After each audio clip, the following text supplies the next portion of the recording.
देखो भाई, पिछले पार्ट में क्या कांड हुआ था। कैप्टन शार्लेट, कैप्टन उजैल और कैप्टन जैक सबके सब कैप्टन यामी की मदद करने ऐसे टूट पड़ते हैं जैसे इनका कोई दूसरा काम ही नहीं है। सब लड़ाई में जुटे थे कि तभी कैप्टन यामी और आस्था ने धावा बोल दिया लिच पर। और क्या होता है, उनके हमले के चलते लिच की सीलिंग मैजिक हट जाती है और फिर देखते ही देखते उसकी ताकत बढ़ने लगती है जैसे किसी ने रॉकेट लगा दिया हो। फिर उसके साथ ही उसे वहाँ से उठाकर ले जाते हैं। लड़ाई खत्म होती है और बेचारा आस्था वही गिरकर बेहोश हो जाता है। अब हम देखते हैं कि मिमोसा आस्था को गले लगाकर सारी दुनिया को भूल जाती है, पर तब नोएल को जलन होती है और वो धक्का मार देती है आस्था को, जैसे कह रही हो चल हट, ये मेरा बंदा है। फिर बताती है कि भाई साहब तू पूरा दिन सोता रहा। तब क्लाउस कहता है ये सब कुछ इसलिए हुआ है क्योंकि तूने लड़ाई में अपना बेस दिया था। और जब तक हम वहाँ पहुँचे द आई ऑफ मिडनाइट सन के लोग पहले ही फुर हो चुके थे। अब बेचारा आस्था मिमोसा को थैंक यू बोलता है कि उसने उसकी देखभाल की, लेकिन मिमोसा तो तुरंत कहती है अरे इसमें मेरा कुछ हाथ नहीं, असली केयर तो क्लाउस ने की है। फिर क्लाउस भी बहादुरी का खिताब देते हुए कहता है तेरी वजह से सारे बच्चे बच गए हैं। नेजी ने भी खुद को मैजिक नाइट्स के हवाले कर दिया है, पर वो मिडनाइट सन के बारे में शायद ही कुछ नया बता पाए। मिमोसा भी एक और ताना कस देती है, अब नेजी को अपने पापों का प्रायश्चित चर्च में काम करके ही करना पड़ेगा। इस पर यूनो भी बड़बड़ाने लगता है कि अगर उसकी जगह वो होता तो द आई ऑफ मिडनाइट सन को भागने ही नहीं देता। आस्था भी अकड़ में कहता है अगली बार मैं भी नहीं छोड़ूंगा और देख लेना यूनो, मैं तुझसे भी ज्यादा ताकतवर बनूंगा। दोनों का ख्वाब ही देखो, ऐसे मेहनत करेंगे कि एक दिन विजार्ड किंग बन जाएंगे। अंत में मिमोसा भी जाते जाते आस्था को बताती है कि उसकी प्यारी सिस्टर टेरेसा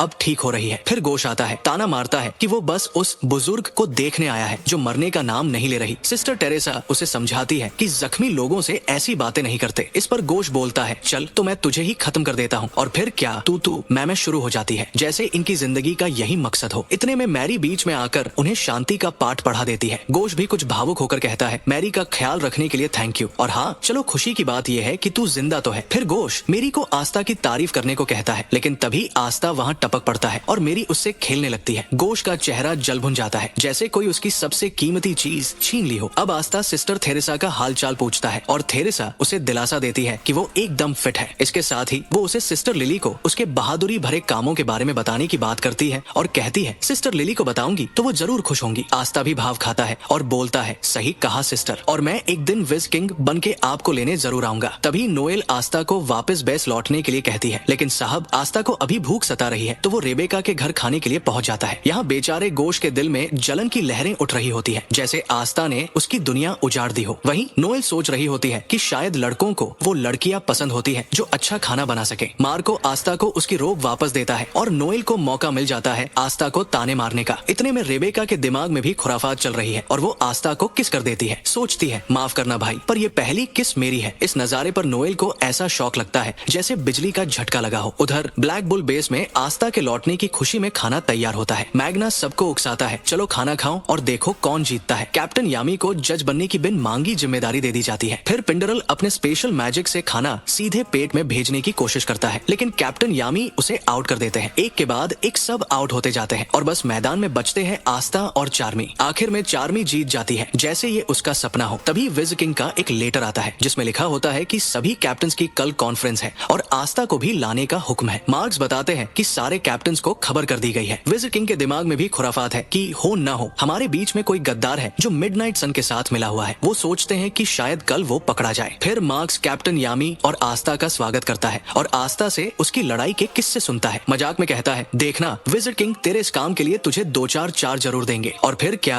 आस्था तो एकदम से एक्साइटेड हो जाता है जैसे कोई बड़ा कारनामा करने जा रहा हो। तभी उसे बताया जाता है कि वो किसी अंडरग्राउंड जेल में है जहाँ कैदियों को स्पेल से प्रोटेक्ट किया गया है। अब कसम से यहाँ तो विज़र्ड किंग को लगा कि आस्था की एंटी मैजिक तलवार शायद स्पेल को तोड़ सकती है, इसलिए उसे बुलाया गया है। और जरा देखो, लगता है जैसे दुश्मन हर कदम पर हमसे आगे है। जाहिर है कोई अंदर का आदमी तो गद्दारी कर रहा है और इसके लिए उन्हें आस्था की मदद चाहिए। आस्था जैसे ही विज़र्ड किंग से मिलता है, विज़र्ड किंग तो ऐसे एक्साइटेड हो जाते हैं जैसे उन्हें कोई खजाना मिल गया हो। वो आस्था से मिडनाइट सन के मेंबर्स के मैजिक के बारे में पूछने लगते हैं। फिर विज़र्ड किंग आस्था को कहता है कि अपनी एंटी मैजिक तलवार का इस्तेमाल करे। आस्था स्पेल की शील्ड को तोड़ देता है और तब मार्क्स अपने मैजिक से कैदियों की यादों को पढ़ने लगता है। इस मैजिक की वजह से वे उनकी टूटी फूटी यादों में झांक पाते हैं और मार्क्स उनसे सवाल जवाब करता है। इस बीच सारे कैप्टन्स आपस में बहस करने लगते हैं मानो किसी को ऑस्कर देना हो। एक्वाडियर के कैप्टन रिल मजाक में कहते हैं अगर कैप्टन वर्मिलियन यहाँ होते तो सब कुछ समझाने में पूरी फिलॉसफी झोंक देते। उनकी एक्टिंग देखकर कैप्टन नुजल और कैप्टन जैक का तो मुंह बन जाता है, लेकिन कैप्टन यामी जोर जोर से हंसते हैं। तभी कैप्टन विलियम वहाँ आ जाते हैं और पर्पल ऑर्कस के कैप्टन गिलर है उनसे पूछते हैं तो बताइए आपकी स्क्वाड इतनी इतनी जल्दी इतनी स्ट्रॉन्ग कैसे हो गई? सुना है आपके लोग बेजोड़ परफॉर्म कर रहे हैं, कहीं आपके पास फ्यूचर देखने की पावर तो नहीं? कैप्टन विलियम मुस्कुराते हुए कहते हैं, ऐसा कुछ नहीं है, ये सब मेहनत का नतीजा है। फिर एकदम से पूछ बैठते हैं, वैसे आपके पास इतने पैसे कहाँ से आए? अब कैप्टन गिल्टरे थोड़े चौंकते हैं और जवाब देते हैं, ये सब एक कंपनी सीक्रेट है। तभी कैप्टन नुजल भी सवाल दागते हैं, और बताइए कैप्टन विलियम, जब आपकी स्क्वाड को मेडल मिल रहे थे तो आप कहाँ थे? तब कैप्टन यामी हंसी में कहते हैं, मैं तो उस दिन जुआ खेल रहा था। और कैप्टन विलियम, एक सवाल मुझसे भी पूछना है, क्या आप लाइट मैजिक का इस्तेमाल करते हैं? कैप्टन विलियम मना कर देते हैं। तभी कैप्टन रिल मजाक में कैप्टन यामी की नकल करने लगते हैं, जिससे यामी को गुस्सा आ जाता है और वो झुंझलाते हुए कहते हैं, आखिरकार ये जूलियस है कहाँ? कब तक हमें उसका इंतजार करना होगा? तभी मार्क्स सभी कैप्टन्स को अंडरग्राउंड प्रिजन में बुलाता है। वहाँ कैप्टन शार्लेट पूछती है, क्या हमें इन दोनों से कुछ पता चला? विज़र्ड किंग गंभीर होकर कहते हैं, हाँ, हमें एक जरूरी जानकारी मिली है। हमें मिडनाइट सन के नेता लेज के बारे में पता चला है, जिसके पास 4 पत्तों वाला पोल लीफ क्लोवर है। 6 साल पहले उसने क्लोवर किंगडम के खिलाफ ये आतंकवादी समूह बनाया था। अब इस समूह में 50 लोग हैं और उनमें से 3 लीडर्स को थर्ड आई कहा जाता है। राया, फाना और वेटो, ये तीनों सबसे ताकतवर हैं और इनका लक्ष्य हमारे किंगडम को नष्ट करके एक नया किंगडम बनाना है। विज़र्ड किंग एक और महत्वपूर्ण बात बताते हैं, मैजिक नाइट कैप्टन्स में से ही कोई एक गद्दार है। ये सुनकर सभी लोग चौंक जाते हैं। फिर विज़र्ड किंग पकड़े हुए अपराधी से उस गद्दार कैप्टन का नाम पूछते हैं और वो दोनों पर्पल ऑर्कस कैप्टन गिल्ड्रे का नाम लेते हैं। कैप्टन गिल्ड्रे गुस्से में कहते हैं, ये दोनों दुश्मन हैं, क्या आप इनकी बातों पर भरोसा करेंगे? और वैसे भी मैंने कभी क्लोवर किंगडम को नुकसान नहीं पहुंचाया। कैप्टन शार्लेट ठंडे स्वर में कहती है, ये झूठ है, मैंने तुम्हारे बारे में कई अफवाहें सुनी है। बाकी कैप्टन भी उनकी बात से सहमत होते हैं। गिल्ड्रे बचाव में कहते हैं, ये दोनों मुझे फंसाने की चाल चल रहे हैं। तब मार्क्स कहता है, ये दोनों मेरे मैजिक के प्रभाव में है, तो जो भी कहेंगे सच कहेंगे। कैप्टन यामी तंज करते हुए कहते हैं, चलो फिर एक काम करते हैं, मार्क्स को तुम्हारी यादों में झांकने दो, अगर तुम सच्चे हुए तो बच जाओगे। मार्क्स भी सहमति देते हैं और कैप्टन गिल्ड्रे हिचकिचाने लगते हैं। तब आस्ता बोल पड़ता है, तो इसका मतलब सच में एक गद्दार है, आपने कैप्टन वर्मिलियन को धोखा दिया है। गिल्ड्रे गुस्से में चिल्लाते हैं, ये सब मुझे फंसाने का षड्यंत्र है, मैं यहाँ से जा रहा हूँ और किसी और तरीके से अपना नाम साफ करूंगा। वो अपने मैजिक को एक्टिवेट करते हैं और गायब हो जाते हैं। कैप्टन शार्लेट कहती है, ये अच्छी बात नहीं है, उसका मैजिक उसे लगभग अजय बनाता है। आस्ता हैरान होकर कहता है, तो इसका मतलब इसे हराना आसान नहीं है। इस बीच गिल्ड्रे अपने इनविजिबल ट्रूप्स को कैप्टन पर छोड़कर भाग निकलते हैं। दूसरी ओर कैप्टन गिल्ड्रे सोच रहे होते हैं, मैं इतनी आसानी से नहीं पकड़ा जाऊंगा, इसी पावर की मदद से तो मैं मैजिक नाइट कैप्टन बना था, फिर मैंने बिजनेस करके बहुत पैसा कमाया है, मैं ऐसा महान मैजिक नाइट हूँ जिसने पावर और पैसा दोनों हासिल किया है। तब गिल्ड्रे आत्मविश्वास से कहता है, मैं ये सब दोबारा भी कर सकता हूँ। तभी आस्ता उस पर अचानक हमला कर देता है। गिल्ड्रे चौंक कर पूछता है, तुमने मुझे ढूंढा कैसे? यहाँ कैप्टन यामी हंसते हुए बताते हैं, भले ही गिल्ड्रे अपने मैजिक से खुद को छुपा लेता है, लेकिन उसकी की को अब भी महसूस किया जा सकता है और आस्ता के पास एंटी मैजिक तलवार है जो की को भी पढ़ सकता है, इसलिए वो गिल्ड्रे का सबसे बड़ा दुश्मन बन गया है। गिल्ड्रे गुस्से में आस्ता पर अपने इनविजिबल सोल्जर से हमला करता है और वहाँ से भागने लगता है। आस्ता उसे ललकारते हुए कहता है, मैं तुम्हें कहीं नहीं जाने दूंगा, अगर तुम एक मैजिक नाइट कैप्टन हो तो तुम्हें मुझसे लड़ना ही होगा। गिल्ड्रे घमंड से कहता है, ठीक है, अगर तुम्हें मरने की इतनी जल्दी है तो आओ लड़ते हैं। जैसे ही वे लड़ाई के लिए तैयार होते हैं, कैप्टन रिल अपने पिक्चर मैजिक का इस्तेमाल करते हुए गिल्ड्रे को रोक लेते हैं। आस्ता ये देखकर हैरान रह जाता है। तभी बाकी सभी कैप्टन वहाँ आ जाते हैं और विज़र्ड किंग गिल्ड्रे को पकड़ लेते हैं। कैप्टन रिल आस्ता से हंसते हुए कहते हैं, मेरा नाम रिल है और मैं 19 साल का हूँ। और तुम कौन हो? आस्ता जवाब देता है, मैं 15 साल का हूँ और मुझे यकीन नहीं हो रहा कि आप इतनी कम उम्र में कैप्टन बन गए। रिल उससे दोस्ती का प्रस्ताव करता है, जिससे आस्ता खुश हो जाता है। अब विज़ किंग और बाकी कैप्टन गिल्ड्रे से पूछताछ शुरू करते हैं। कैप्टन शार्लेट सख्त लहजे में कहती है, तुमने इतने घिनौने काम किए हैं, इसलिए तुम हमें अपनी यादों में झांकने नहीं देना चाहते और तुम्हारा सबसे बड़ा अपराध था रॉयल कैपिटल के जादूगरों को कैद करना। ये इस बात का सबूत है कि तुम द आई ऑफ मिडनाइट सन के साथ मिले हुए हो। विज़र्ड किंग सभी से कहते हैं, ये मामला बहुत संवेदनशील है, इसलिए बाहर किसी को कुछ नहीं पता चलना चाहिए और आप सभी को अपने अपने स्क्वाड की जांच भी करनी होगी। फिर हम देखते हैं कि राया किसी और का भेष बदलकर कैप्टन की मीटिंग में शामिल हो जाता है, लेकिन किसी को उस पर शक तक नहीं होता। इसके बाद विज़र्ड किंग आस्ता और कैप्टन यामी से कहते हैं, सबसे बुरा तब होता है जब आपका साथी ही आपको धोखा दे। मैंने यहाँ तक पहुँचने में कई गलतियाँ की है। हमारे पास एक मैजिक स्टोन था, मुझे नहीं पता कि ये बात सच है या नहीं, लेकिन हमें हर हाल में द आई ऑफ मिडनाइट सन को सारे स्टोन्स इकट्ठा करने से रोकना होगा। यहाँ कैप्टन यामी और विज़र्ड किंग के बीच एक और महत्वपूर्ण बातचीत होती है, जिसमें वे अगले कदम पर चर्चा करते हैं। विज़र्ड किंग बताते हैं कि अब सिर्फ 3 मैजिक स्टोन्स बचे हैं और उनमें से एक स्टोन एक अंडर वाटर टेम्पल में है, जहाँ बहुत ज्यादा मैजिक है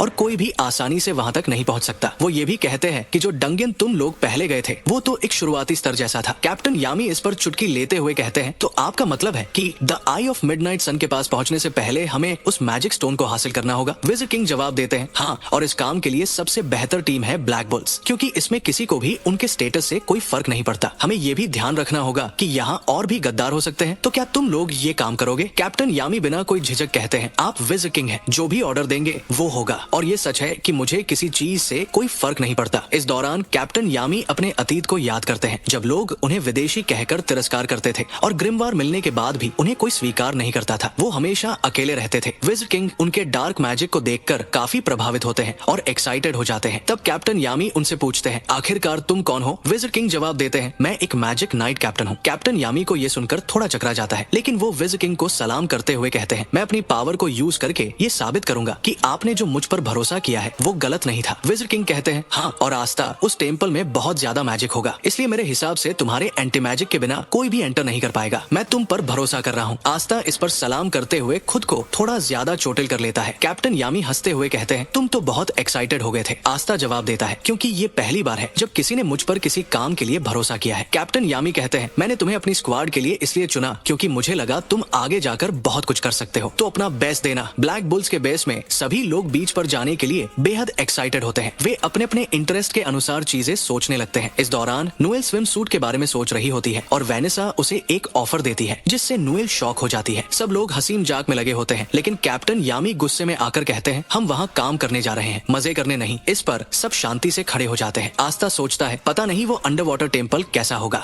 यूनो की टीम मिशन से लौट रही थी और क्लाउस ने फिर से अपनी ज्ञान वाली फैक्ट्री खोल दी। बोला, यूनो, तुम्हारी वो सिल्फ स्पिरिट तो बहुत स्ट्रांग है, पर इसका मतलब ये नहीं कि तुम हमें इग्नोर करोगे। टीम में हो तो टीम के साथ रहो और मेरे ऑर्डर्स फॉलो करो। लेकिन यूनो का रुख ऐसा था जैसे उसने क्लाउस की बात सुनी न हो, तभी किसी के जोर से चिल्लाने की आवाज सुनाई देती है। सब वहाँ भागते हैं और देखते हैं कि नोवेल स्विमसूट ट्राई करते हुए चिल्ला रही है। यूनो अपनी ठंडी आवाज में पूछता है, ये सब हो क्या रहा है? वेनेसा कहती है, हम बीच जा रहे हैं और नोवेल को नया स्विमसूट चाहिए था तो खरीदने आए हैं। क्लाउस अपनी आदत के मुताबिक बीच में बोलता है, तो ब्लैक बुल्स का मतलब अब मस्ती है, काम की परवाह नहीं। वेनेसा, जो कभी किसी से कम नहीं पड़ती, तपाक से जवाब देती है, ये भी मिशन का हिस्सा है, ओवर स्मार्ट मत बनो। नोवेल दुकान में खड़ी खड़ी सोच रही थी कि ऐसा स्विमसूट लिया जाए जिसे पहनकर हर कोई उसी को देखे। तभी एक वर्कर उसे स्विमसूट दिखाती है और कहती है, अगर आपने ये पहना तो सबकी नजरें आप पर ही होंगी। नोवेल के मन में घंटी बजी और उसने सोचा, तो क्या आस्था भी मुझे देखकर मेरी तारीफ करेगा? बस फिर क्या था, उसने स्विमसूट उठा लिया। अगले दिन सब बीच के लिए तैयार होते हैं। नोवेल और आस्था मैग्ना के झाड़ू पर बैठ जाते हैं। मैग्ना झुझलाकर पूछता है, तुम दोनों यहाँ क्या कर रहे हो? आस्था बोला, मैं उड़ नहीं सकता, और नोवेल भी कह रही थी कि इसे रॉयल्टी दिखानी है, इसलिए मेरे साथ बैठ गई। मैग्ना खींचता है लेकिन कुछ कह नहीं पाता। बीच पर जाने का प्लान था, पर असली सीन रॉकटियो विलेज में बनने वाला था, जहाँ का मौसम इतना गर्म रहता है कि वहाँ जाना सिर्फ रॉयल्टी और मैजिक नाइट्स की बात है। आस्था फिनरल से कहता है, चल भाई, अपना स्पेशल मैजिक यूज कर और हमें यहाँ से टेलीपोर्ट कर। फिनरल वैसे ही जवाब देता है जैसे स्कूल में बच्चा टीचर से होमवर्क न करने का बहाना बनाता है, भाई मेरा मैजिक तभी काम करता है जब मैं पहले उस जगह जा चुका हूँ, तो मुझसे ये ना हो पाएगा। आस्था की उम्मीद वही धराशायी हो जाती है और नोवेल सवाल उठा देती है, वैसे ग्रे कहाँ है? तभी दिखता है कि ग्रे गॉर्डन का रूप लेकर सबके साथ चल रहा है और असली गॉर्डन बेचारा बेस पर अकेला बैठा है, जैसे उसे घर में भूल कर निकल गए हों। आस्था और मैग्ना ओशन को देखकर इतने खुश हो रहे थे जैसे पहली बार लाइफ में पानी देख रहे हों। नोवेल उन्हें एक पल भी बख्शने को तैयार नहीं, बोलती है, तुम लोग इतनी बातें क्यों बना रहे हो? सामने जो है वही ओशन है। आस्था को लग रहा था जैसे ये जगह इतनी ओसम है कि काश यूनो और बाकी लोग भी इसे देख पाते। फिर वही अपनी फिल्मी लहरों में बह गया। सोचने लगा, एक दिन सिस्टर लिली को भी यहाँ लेकर आऊंगा। सपने में आस्था सिस्टर लिली को प्रपोज कर रहा था और इधर नोवेल अपने ही गुस्से में जल रही थी। ये इतना खुश क्यों है? क्या रिबेका की दी हुई किस याद कर रहा है? लेकिन इससे मुझे क्या फर्क पड़ता है? मुझे तो बिल्कुल फर्क नहीं पड़ता, बिल्कुल भी। फिर अचानक उसके दिमाग में बल्ब जलता है, चलो अब इस स्विमसूट को दिखाकर इसे बताती हूँ कि मैं रिबेका से कितनी बेहतर हूँ। नोवेल अपने प्लान के साथ तैयार होती है, लेकिन शर्म इतनी आ रही है जैसे पहली बार स्कूल के फैंसी ड्रेस कंपटीशन में आई हो। इधर मैग्ना और वेनेसा भी अपने अपने स्विमसूट दिखा रहे थे और तभी किसी ने मैग्ना के स्विमसूट में आग लगा दी। बेचारा मैग्ना किसी फायरवर्क की तरफ भाग रहा था। गोश हमेशा की तरह अपनी बहन मैरी के पुतले को लेकर वही व्यस्त था। मैरी ने ओशन देखने की बात की और गोश की शक्ल ऐसी हो गई जैसे किसी ने उसके पुतले की बेइज्जती कर दी हो। मैरी आस्था से ओशन में घूमने की बात करती है और गोश का गुस्सा 7वें आसमान पर पहुंच जाता है। इधर नोवेल पूरी कोशिश कर रही थी कि आस्था उसका स्विमसूट नोटिस करे, लेकिन आस्था की नजर जैसे कहीं और गिरी पड़ी थी। नोवेल का गुस्सा फूट पड़ा और उसने आस्था पर फायर कर दिया। लेकिन मजे की बात ये कि उसका मैजिक खुद उसके कंट्रोल में नहीं आया। खुद ही कहती है, यार मैं तो बस डिफेंस अच्छे से कर पाती हूँ। बीच पर सैके भी आ जाता है अपनी खुद की झूठी तारीफों का गिटार बजाते हुए। लड़कियों को इम्प्रेस करने के चक्कर में उसने ऐसा गुदा मारा कि खुद नोवेल से बेइज्जती खा बैठा। सैके को तब समझ आता है कि ब्लैक बुल्स का कोई भी मेंबर उसे छोड़ने वाला नहीं है और हुआ भी वही। सबने मिलकर उसे ओशन में फेंक दिया। इधर आस्था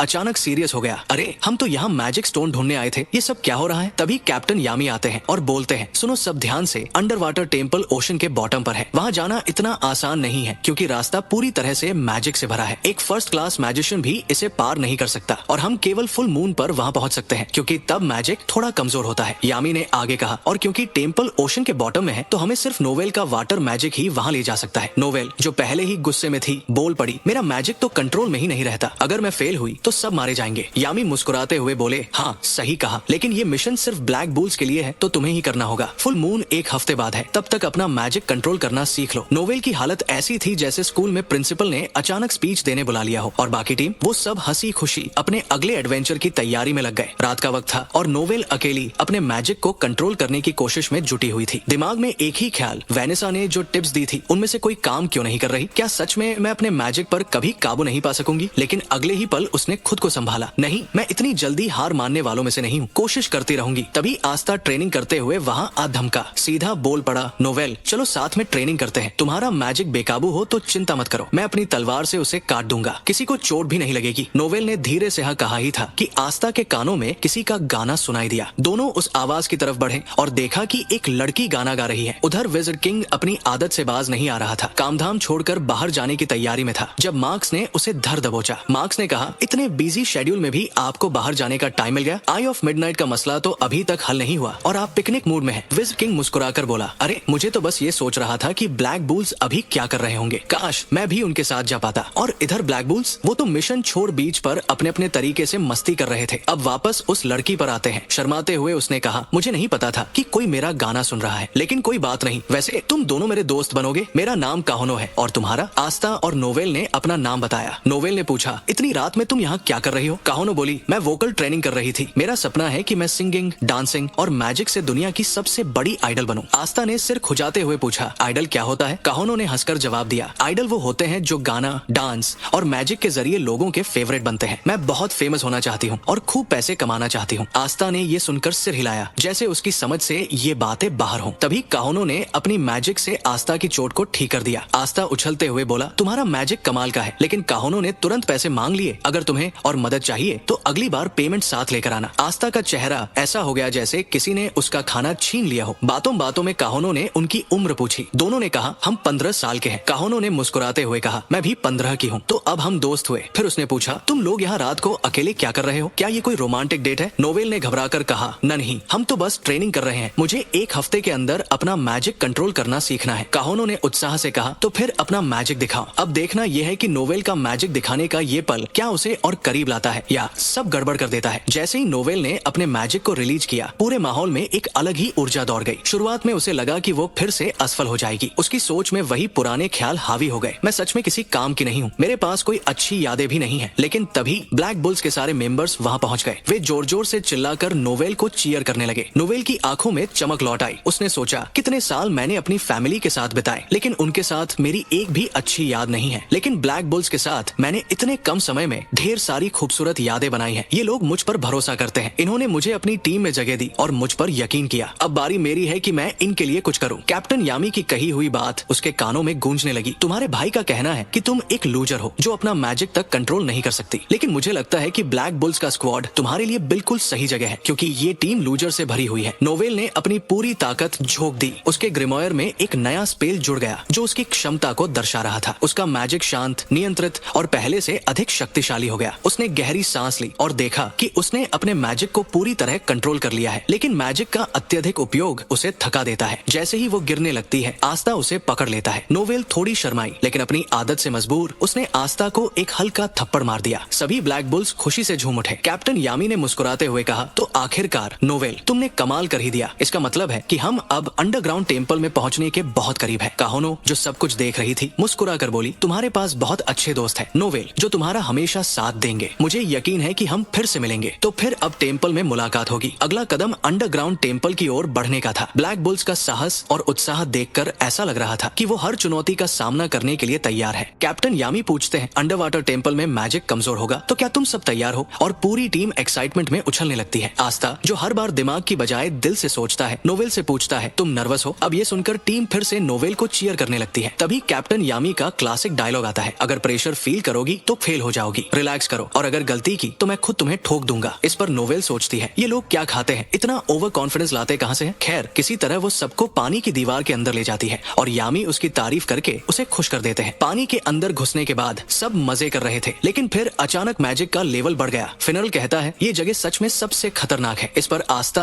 और चामी फिर से नोवेल को चीयर करने लगते हैं, लेकिन नोवेल उन्हें चुप रहने को कहती है। मैं खुद मुश्किल से इस मैजिक में चल पा रही हूँ और इन्हें शोर मचाने की पड़ी है। आगे बढ़ते हुए वो एक मैजिक बैरियर तक पहुँचते हैं। नोवेल हार मानकर कहती है मेरे स्पेल इसे पार नहीं कर सकते। यामी जो हर बार दूसरों को फेंककर काम निकलवाते हैं आस्था से कहते हैं अपनी तलवार से काट इसे। आस्था मासूमियत से कहता है लेकिन मैं तैर नहीं सकता। यामी उसे उठाकर बोलते हैं तुमसे तैरने को कहा किसने, और उसे बैरियर पर फेंक देते हैं। आखिरकार सब अंदर पहुंचते हैं। टेम्पल के पास कोई भी खतरा नहीं था, यहाँ तक कि ट्रैप स्पेल भी गायब थे। लग बोर होकर बोलता है कोई हमला क्यों नहीं कर रहा, और तभी कुछ लोग उन्हें देखकर खुश होकर बाहर आते हैं। वो लोग पूछने लगते हैं बाहर की दुनिया कैसी है। आस्था मन ही मन सोचता है मैं तो किसी खतरनाक दुश्मन की उम्मीद कर रहा था, ये तो फैंस निकल आए। कैप्टन यामी उन लोगों से मैजिक स्टोन के बारे में पूछने को कहते हैं। वे बताते हैं कि उनका बॉस जो हाई प्रीस्ट है ऊपर मिलेगा। जब टीम ऊपर पहुंचती है तो उन्हें मॉन्स्टर दिखता है। नोवेल डरकर आस्था से कुछ करने को कहती है। आस्था मासूमियत से कहता है ये शायद यहाँ का काइंड हार्टेड प्रोटेक्टर है, लेकिन तभी मैग्ना, लग और गोश उसे ठोक देते हैं। हाई प्रीस्ट आता है और उनका स्वागत करता है। चामी उस मॉन्स्टर को खाने की बात करती है। हाई प्रीस्ट हंसकर कहता है अरे ये तो मेरा मैजिक है, असली नहीं है। फिनल और वेनेसा सोचते हैं इस प्रीस्ट के पास इतनी पावर आई कैसे। तब हाईएस्ट प्रीस्ट पूछते हैं तो तुम लोग यहाँ मैजिक स्टोन लेने आए हो है ना, अगर तुम्हें वो चाहिए तो तुम्हें एक गेम खेलनी होगी। फिनल मन ही मन सोचता है मुझे पहले ही लग रहा था कि ये बूढ़ा अजीब है, अब तो साफ दिख रहा है ये गेम के नाम पर हमें ठिकाने लगाने की सोच रहा है। मैग्ना गुस्से में बोलता है हमारे पास तुम्हारी बच्चों वाली गेम खेलने का टाइम नहीं है, साफ साफ बताओ कि तुम्हें मैजिक स्टोन के बारे में कैसे पता। हाईएस्ट प्रीस्ट मजे से कहते हैं मेरी आंखें बहुत तेज है, मुझे पता है कि तुम इसे अपने किंगडम के लिए चाहते हो। तभी लग, गोश और मैग्ना अपनी टीम के मास्टरमाइंड बनने का नाटक करते हुए उसे मारने की बात करने लगते हैं। आस्था हमेशा की तरह उन्हें मनाने की कोशिश करता है। प्रिस्ट जो खुद को जरा भी सीरियसली नहीं लेते और भी लालच देने लगते हैं। कैप्टन यामी गहरी सांस लेते हुए कहते हैं लगता है हमारे पास कोई और चॉइस नहीं है, गेम खेलनी पड़ेगी। कैप्टन पूछते हैं तो बताओ इस गेम का नाम क्या है। प्रिस्ट हंसते हुए कहते हैं इसका नाम है टेम्पल बैटल रॉयल। फिर वो जादूगरों को बुलाकर कहते हैं तुम्हें इस टेम्पल के अलग अलग हिस्सों में भेजा जाएगा। हर कोई हमारे मैजिक यूजर से 1-1 लड़ेगा। ये फाइट तब तक चलेगी जब तक कोई हार न मान ले। जो टीम ज्यादा सर्वाइव करेगी वो जीत जाएगी। और हाँ, टेम्पल में कुछ ट्रैप्स भी हैं, उनसे बच के रहना। तभी एक जादूगर आस्था से कहता है तुम्हारे अंदर तो मैजिक का एक कतरा भी नहीं है, क्या मैंने एक लूजर को चुन लिया है। आस्था अपनी तलवार निकालते हुए जवाब देता है चलो देखते हैं असली लूजर कौन है। हाईएस्ट प्रीस्ट मजे से बैठ जाते हैं और कहते हैं चलो आओ अब खाना खाते हुए ये लड़ाई देखते हैं। कैप्टन यामी जो कभी मजाक नहीं छोड़ते कहते हैं सुनो बूढ़े आदमी मुझे भी इस गेम में खेलने दो। प्रिस्ट हंसते हुए जवाब देते हैं तुम तो कुछ ज्यादा ही स्ट्रांग हो, अगर तुमने खेला तो लड़ाई फटाफट खत्म हो जाएगी और देखने वालों का मजा किरकिरा हो जाएगा। यामी खुद को रोकते हुए ड्रिंक लेकर बैठ जाते हैं और अपनी टीम से कहते हैं अगर मेरे किसी भी साथी ने हार मानी तो मैं उन्हें ठोक दूंगा। तभी अलग अलग जगहों पर आस्था, गोश, मैग्ना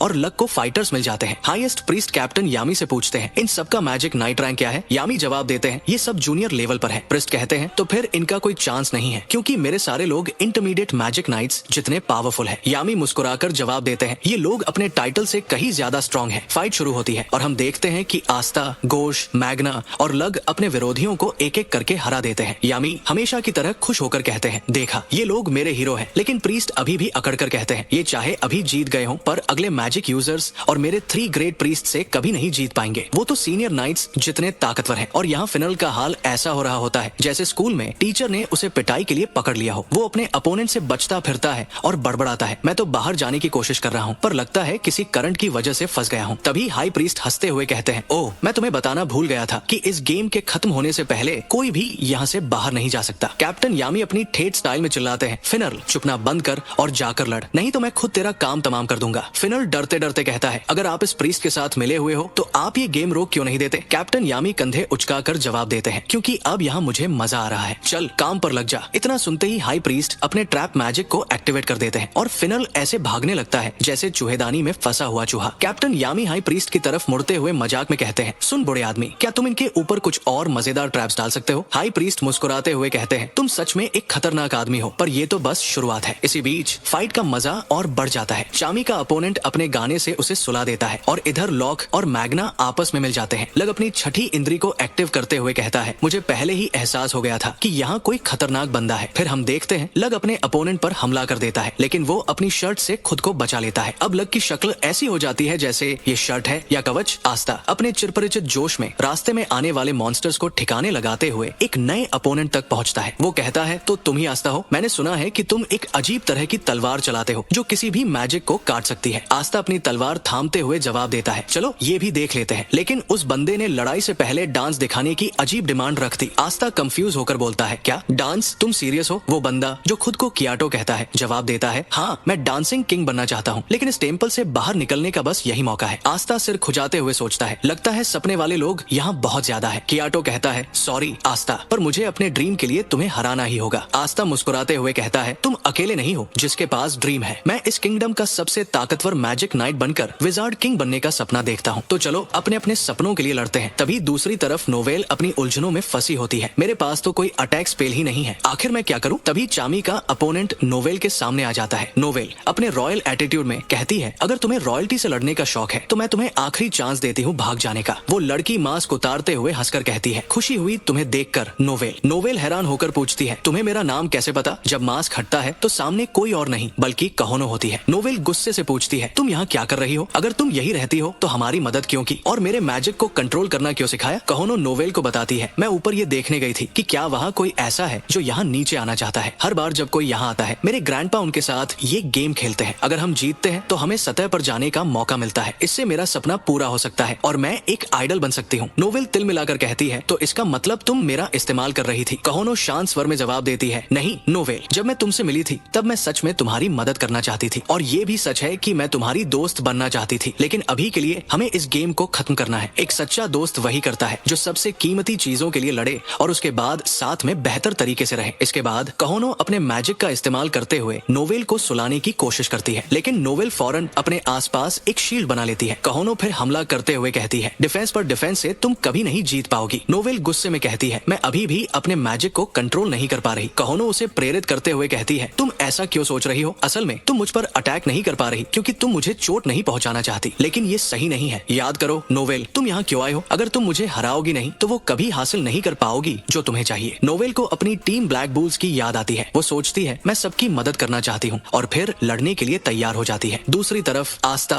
और कियाटो की लड़ाई अपने चरम पर है। आस्था सोचता है, ये सच में बहुत स्ट्रॉन्ग है, इसकी मूवमेंट्स इतनी तेज है कि मैं इसकी की भी रीड नहीं कर पा रहा, साथ ही ये मेरे सेंसेस को कमजोर कर रहा है। कियाटो का दबदबा बढ़ने लगता है। हाई प्रीस्ट गर्व से कहते हैं, मेरा ग्रैंडसन सच में ताकतवर है। कैप्टन यामी मुस्कुराकर जवाब देते हैं, सही कहा, पर अभी खेल खत्म नहीं हुआ। आस्था सोचता है, ये पानी की तरह लड़ा रहा है, अगर मुझे इसे हराना है तो मुझे भी इसी तरह से लड़ना होगा। आस्था के हमलों को देखकर कियाटो सोचता है, इसकी बॉडी तो कमाल की है। इस बीच वेनेसा अपना अपोनेंट हरा देती है। कैप्टन यामी हाई प्रीस्ट से कहते हैं, सुनो बूढ़े आदमी, मैजिक स्टोन को तैयार रखो, उसके पीछे दी आई ऑफ मिडनाइट सन के लोग भी पड़े हैं, तुम उसे हमें दे दो वरना मुश्किल हो सकती है। हाई प्रीस्ट हंसते हुए कहते हैं, इतनी जल्दी क्यों? अभी खेल का रुख पलटने वाला है। जब मेरे ग्रैंड किड्स और बेटा सीरियस हो जाएंगे तो खेल पलट जाएगा। दूसरी तरफ मैग्ना और लग हाई प्रीस्ट के बेटे के साथ लड़ते लड़ते थक चुके होते हैं। लग सोचता है, ये तो सच में बहुत ताकतवर है। हाई प्रीस्ट का बेटा कहता है, तो चलो इस लड़ाई को जल्दी खत्म करते हैं। तभी अचानक एक तीसरा हमला होता है। सब चौंकते हैं और हम देखते हैं कि दी आई ऑफ मिडनाइट सन के लोग वहां पहुंच गए हैं और इसी के साथ एपिसोड खत्म हो जाता है। आगे क्या होगा? क्या ब्लैक बुल्स अपने सपनों